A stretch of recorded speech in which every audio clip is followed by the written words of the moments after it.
சாமநாதனா கொக்கான்னே. இந்த வயசுலையும் என்னால் தோப்பு கரணம் போட முடியும், பிள்ளையார் முன்னாடி சேவிச்சுக்க முடியும். சேவிச்சுட்டு இருக்கேன், நல்லா உக்கி போடுவேன், காலை அமைச்சு உட்காந்து எந்திரிக்க முடியும். எத்தனை முறை நாள் எந்திரிப்பேன் நான். என்ன சுப்பராய மாதிரியா? பணம் சம்பாரிச்சா போதுமா? இப்போயே வா கிருகிருப்பு வருது, இப்போ தான் ப்ளட் ப்ரெஷரா, இப்போ தான் சுகரா, மூட்டு வலியா? எதுவும் கிடையாது. இப்போ என்னால் ஆக்டிவாக இருக்க முடியும். சுப்பராய மாதிரி இல்லை நான். எனக்கு வயசு 77, அவனுக்கு வயசு 66. என்ன மாதிரி நிமிர்ந்து நடக்க முடியுமா? காஞ்ச தென்னம்பாலை மாதிரி மாறு, கையில் கட்டி சதை கிடைக்குமாங்க? இருக்குமா? பணம் மொத்தம் லட்சமாக சம்பாரித்து கட்டி வைக்க வேண்டியதுதான். எதுக்கும் பிரயோஜனம் கிடையாது. என்ன எல்லா பிள்ளைகளையும் கட்டி கொடுக்குற வரிசையாக, கடைசி பிள்ளை 7வது பிள்ளைய பொம்பளை பிள்ளைய கட்டி கொடுக்குற. ஒரே கூடிடுச்சு, எல்லாம் கம்ம கம்ம கம்ம கம்மன்னு மணக்குது சாப்பாடு. எங்கேயும் கரை வெட்டி, வெள்ளை வேஷ்டி, பட்டு சேலை பரபரக்குது. எல்லாரையும் கூட்டி கொடுக்குற. கொடு கொடு, நல்லா சேவிச்சுட்டே இருக்கட்டும் எல்லாரும். அப்புறம் என்ன பண்ண போகிற? எல்லாத்தையும் கரையேற்றி விட்டுட்டு கோதுமை கஞ்சி மருந்துமா சாப்பிட போறியா? அது இல்லைன்னா என்ன பண்ணுவேல்? நல்லா வெண்ணி தண்ணி வச்சு மேலே தொடச்சி விட்டுருப்பேன். என்ன மாதிரி புரு புரு புரு புரு நடந்து போய் காவிரி ஆற்றுல முங்கி எந்திரிப்பியா நீ?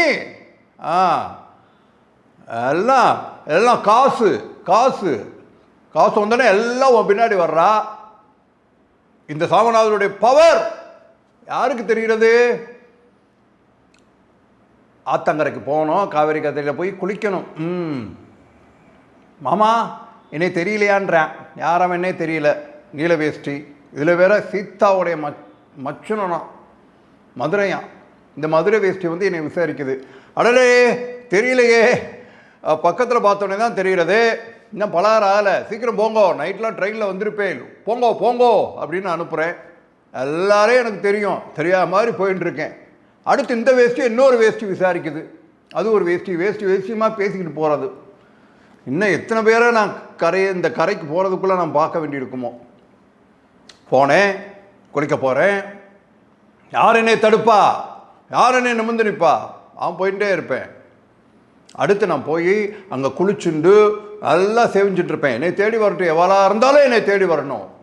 தப்பான அந்த சுப்பராயன் வந்து கூப்பிடணும். அவன் கூப்பிடுவான், பின்னாடியே ஓடி வருவான். நான் இல்லைன்னா அங்கே பெரிய மனுஷன் யாரும் இல்லைல்ல, கல்யாணத்தை நடத்தி வைக்கணும். கேட்பான், வருவான். அவன் இல்லைன்னா அவன் தம்பி அனுப்பிச்சி வைப்பான். வரட்டும் வரட்டும், வெயிட் பண்ணுறேன். குளத்தங்கரைக்கு போயாச்சு.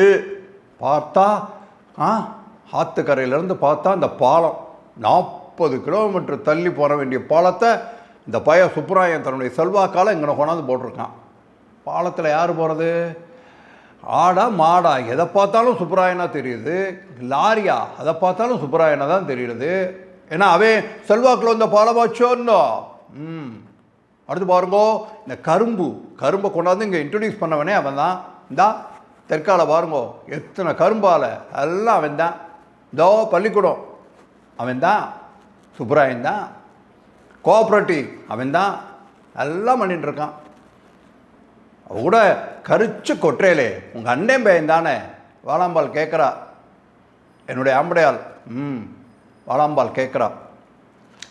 அவனையே கரிச்சு கொட்டின்னு இருக்கேன். ஒரு 4 ரூபா அவனுக்கு நீங்களும் உங்கள் அண்ணாரும் சேர்ந்து கட்ட முடிஞ்சா பணம்? மலைக்கோட்டையில் போய் படித்தானே, பாவம் பிள்ளை. யாரையோ சிபாரிசு பண்ணி கொண்டு போய் சேர்த்து விட்டேன். கடைசி வருஷம் முடிகிறப்ப தரன்னு காசு இல்லைன்னு சொல்லி இழுத்துட்டு வந்துட்டேன். பாவம் அந்த பிள்ளை. ஆத்திரமா வந்தான், ஆனாலும் அசரல் அந்த பிள்ளை. அடிச்சு புரண்டு எல்லாத்தையும் கரையத்தினா. அப்போ வீட்டுக்கு வந்தான், லட்சுமி கடாட்சம் வீசிச்சு அப்படின்னா வாழாம்பாள். இன்னைக்கு சொன்ன மாதிரி இருக்கு. 7-8 வருஷம் ஆச்சு அவள் நேரில் சொன்னது. அவள் இல்லை, ஆனால் காத்து சொல்லுது எனக்கு. அவள் பேசின மாதிரியே எல்லாம் முடிச்சாச்சு. எல்லாம் ஒரு மளிகை கடைக்கு போனான். மளிகை கடைக்கு போனோடனே அங்கே ஒரே சண்டை முதலாளியோட. கடைக்கு வாங்க வந்தவனோட பார்ட்னர்ஷிப் போட்டான்.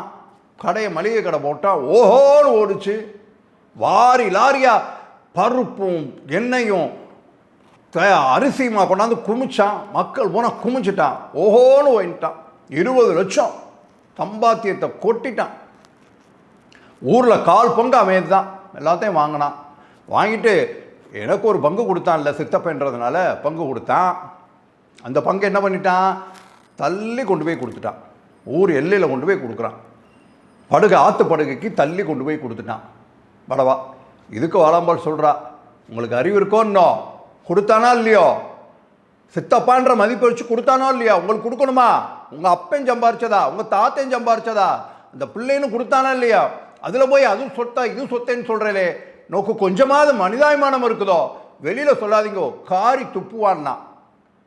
எனக்கே கோபம் வந்துருச்சு. ஏண்டி அவளுக்கு இவ்வளோ ஏசண்டு பேசுறியே, நீ என்னுடைய ஆம்படையாளா இல்லை எங்கள் அண்ணனுக்கு ஆம்படையாளான்னு, போங்க அசிங்கமாக பேசிட்டு அப்படின்னா. இல்லடி நான் விவரமாக தான் கேட்குறேன், சும்மா நீ என்ன சொல்கிறேன்னு பார்க்குறேன்னு. அதோட போங்க, உங்கள்கிட்ட பேச மாட்டேன்னா. 3 நாள் பேசலை, போயிட்டாவ சீக்கிரமாகவே போயிட்டாவ. வீட்டுக்கு போனேன், குளிக்க போனேன், எல்லா இடத்துக்கும் போனேன். குளத்தங்கரையில் போய் உட்காந்தா பெரிய பாலத்தில் வண்டி வருது. வண்டியில் பார்த்தீங்கன்னா வண்டி மேலே சைக்கிளு, மூட்டை, பெரிய வாழைக்கட்டு, 4-5 மூட்டை, எல்லாம் சுப்பராயன் தான் அள்ளிட்டு வரான் கல்யாணத்துக்கு. அப்படியே எனக்கு வர்ற ஆத்திரத்துக்கு அப்படியே அந்த சுப்பராயனை கழுத்தை நெரிச்சு அவன் கண்ணு விழி புதுங்க, அவன் புள்ள குட்டி அந்த 7 பொம்பளை பிள்ளை ஒரு கட்டி ஷாக்கில் கட்டி இந்த காவிரி ஆற்றுக்குள்ள போய் முக்க வைக்கணும். எந்திரிச்சே வர முடியாத அளவுக்கு அப்படி ஒரு ஆத்திரம் வருது எனக்கு. அவனை நினைக்கல, 10 கட்டு பிடிக்குது எனக்கு. அப்படியே ஆத்திரம், தண்ணிக்குள்ளே இருந்து பார்க்குறேன், என்னால் தீர்க்க முடியல அந்த ஆத்திரத்தை. போய் பார்க்குறேன், தண்ணிக்குள்ளே இறங்கிட்டேன். முக்கா ஆறு தான், பாதி இது மண்ணலாக ஓடின்னு இருக்கு. இறங்கினை போய் பார்க்குறேன், அங்கே துவைக்கிற கல்லண்டா உட்காந்துருக்கா, வாழாம்பால் தான், மத்திய உடம்பு, கருப்பு நிறம், பவள மாலை ஆடின்னு இருக்கு, ரவிக்கை இல்லாத உடம்பு, குளிச்சுண்டு அப்படியே புடவையை மாற்றின்னு இருக்கா, மாற்று புடவை, முழங்காலுக்கு மேலே தெரியாமல் இடுப்பு தெரியாமல் இருக்கிறக்க பக்குவியமாக மாற்றின்னு இருக்கா. நான் யாரோ மாதிரி பார்க்குறேன் என் சம்சாரத்தை, என் ஆம்படையால் நான் யாரோ மாதிரி பார்க்குறேன். இது அடிக்கடி நான் அப்படி பார்ப்பேன் அவளை. அப்படி பார்க்குறப்போ ஒரு நாள் உத்து பார்த்ததை அவள் பார்த்துட்டு அப்படியே நானே போய் குற்ற உணர்ச்சியோடு நின்னா பாருங்க, இன்னும் என் கண்ணுக்குள்ளே இருக்கு. அப்போதான் உட்காந்துருக்கா, அங்கே தான் உட்காந்துருக்கா. ஒரு நாள் இந்த காவிரி ஆத்தங்கரையில் என்னை போட்டு அலசுனா, ஏயா உனக்கு மனச்சாட்சின்னு எது இருக்கா, ஏன் அந்த பிள்ளையை போட்டு கருக்கிறேன். அவன் என்ன செய்யலை நோக்கு, பாதி அவனுக்கு பிரித்து கொடுத்தான், மீதி பாதியில் அவன் தம்பிகளுக்கும் பிள்ளைகளுக்குமா கொஞ்சம் கொஞ்சமாக கொடுத்தான். எல்லாருக்கும் 1/4 பங்கு தான் வரும், உனக்கு முழுசாக கொடுத்தான். ஏன் அவனை அப்படி கருக்கிறேன் அப்படின்னா நல்லா ஆபத்தில் இருக்கு. ஏண்டி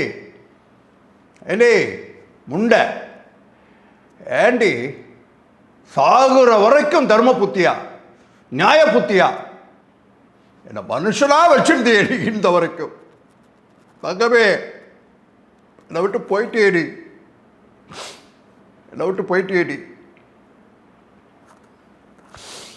என்னால் தாங்கிக்க முடியல. இருந்தாலும் எனக்கு சுப்பராயனை பார்க்குறப்போ அப்படி ஒரு பொறுமல் இருந்துக்கிட்டு தான் இருக்கு.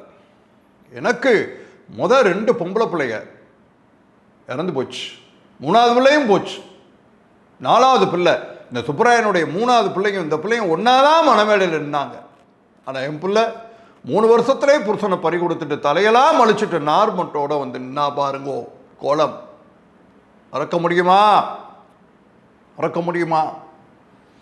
5வது பையன் ஏதோ படம் வரைகிறானா, சித்திரை வரைகிற வேலை, டெல்லியில் போய் துறை இவன் தான் இப்போ எடுப்பாள் மாதிரி சுப்பராயனுக்கு எல்லா வேலையும் பார்த்துட்டு அவன் தான் என்னை வேகமாக போய் குளிச்சுட்டு வாங்கோ, பெரியவாள்னு உங்களை கூப்பிடுவாங்கன்னு சொல்லி தள்ளி விட்டுருக்கான்.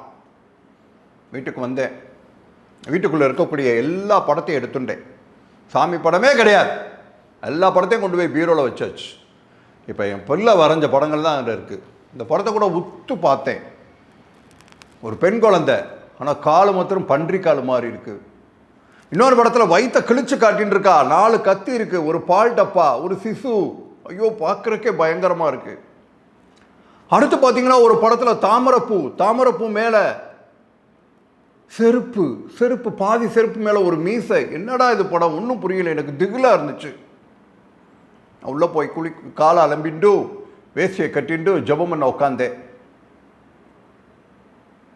மண்டையை வெளிச்சிட்டு வந்து நிற்கிறாளே என் பொண்ணு. 31 வயசு, ஆனால் 20 வயசு மாதிரி அவ முகத்தில் அப்படியே ஒரு பால்வடிகிற முகமாக அவள் நிற்கிறா. வகுறு எரிகிறது எனக்கு. அப்பா கிளம்புங்கோ, அங்கே பொண்ணும் மாப்பிள்ளையும் மாலை மாற்றிக்க போகிறா, உற்சவம் ஆரம்பிச்சிடும், கிளம்புங்கோ, உங்களுக்காண்டி வெயிட் பண்ணிட்டு இருப்பா அப்படின்னா. போகலாம் போ அப்படின்னு அவனை அதட்டி. சீக்கிரம் போங்கப்பா, நாளைக்கு ஜெபம் பண்ணிக்கலாம், இப்போ போங்கோ அப்படின்னு சொன்னான். சரி கிளம்புறேன் அப்படின்னு சொல்லிட்டு நான் கிளம்பி வெளியில் போனேன். அங்கே வேகமாக சுப்பராயன் மூச்சு இறக்க ஓடி வந்தான். சித்தப்பா என்ன அப்படி லேட் ஆவாரேல் அப்படின்னா. அதான் வந்துட்டேனே அப்படின்னு சொல்லிட்டு போய் நின்னேன். மாலையை மாற்றின்னு இருக்கா, ஒரே கூடி நிற்குது, எல்லாரும் வந்து நிற்கிறா, பூரா எல்லாம் விதவை கதவை எல்லாம். ஏன்னா அதை பார்த்தா புண்ணியமா எல்லாரும் வந்து கூடி வந்து பார்த்துட்டு இருக்கா. அவளால் ரொம்ப நேரம் அங்கே நிற்க முடியல, மனசெல்லாம் புழுங்கி போச்சு, வேர்த்துருச்சு, மூச்சை முட்டுச்சு. அப்படியே மெல்ல நகர்ந்துட்டேன். நகர்ந்து அப்படியே பின்கட்டுக்கு வந்தேன், கூடத்துக்கு வந்தேன், அப்படியே சைடு வழியாக அப்படியே போனேன். என் வீடும் சுப்பராய வீடும் அண்ணன் தம்பி மாதிரி பக்கத்தில் 2 சேர்ந்து தான் நிற்கும். என் வீட்டையும் சேர்த்து தான் பந்தெல்லாம் போட்டிருந்தான்.